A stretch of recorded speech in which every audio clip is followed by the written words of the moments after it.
Bisnes paling untung dan tanpa modal yang besar. Hai, saya Faiz Akut. Dalam video ini saya akan terangkan dengan anda ciri-ciri bisnes yang paling untung untuk anda jalankan. So, lepas dengar poin-poin ini, anda boleh decide untuk join ataupun tidak. Okay, ciri-ciri bisnes ini yang pertama, modal rendah. Kalau kita nak buat bisnes, mesti kita fikir bab modal, betul tak?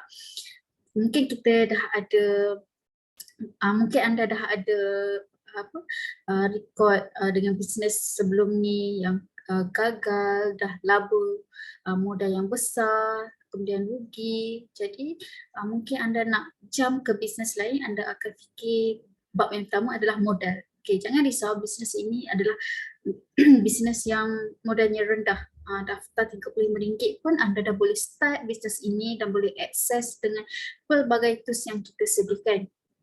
Tetapi kalau anda ada modal, boleh start dengan produk. Sebab kalau kita bisnes, kita buka kedai, ada stok, lagi cepat kan, lagi seronok kita promote. Contohnya yang suka buat COD sekitar kawasan rumah. Yang kedua, bisnes ini kenapa bisnes yang untung? Yang kedua adalah produknya tinggi repeat order. Kalau kita berniaga, kita pun fikirkan produk tu nanti orang repeat ke tidak. Dalam bisnes ini, produk dia orang consume habis, orang repeat. So macam saya dah buat sejak 2017 dan proven customer saya dari Disember 2017 tu sampai sekarang masih membeli produk ini. Dan saya juga ada customer yang dah lebih 20 tahun consume produk ini. Jadi anda dah dapat bayangkan tak macam mana bisnes ni akan pergi. Anda tak pening untuk study market baru ataupun produk baru. Contoh bila anda join bisnes yang produknya viral, bila dah habis musim dia, anda kena join bisnes yang produk lain pula dan anda kena study semula. Penat kan? Jadi jangan risau, bisnes ini produk dia tinggi repeat order dan evergreen. Yang ketiga, kenapa saya cakap bisnes ni paling untung adalah jika anda buat sungguh-sungguh dalam tempoh 2 tahun ini, anda boleh dapat passive income. Best tak dapat passive income RM1,000 hingga RM10,000 sebulan. Tapi ada syarat dia.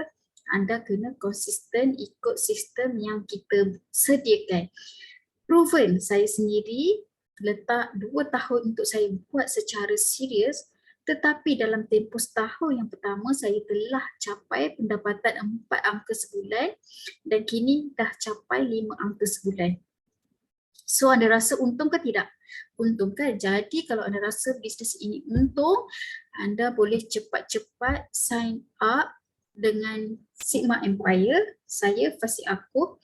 Anda boleh hubungi saya untuk mula bisnes ini dan kita akan teruskan dan bawa anda ke sistem yang anda tak perlu pening-pening untuk set up, try and error. Jadi boleh hubungi saya di 013-203-4149 atau anda boleh terus klik link WhatsApp di ruang description. Lagi cepat anda akan dapat penerangan. Itu sahaja. Sekian daripada saya. Assalamualaikum.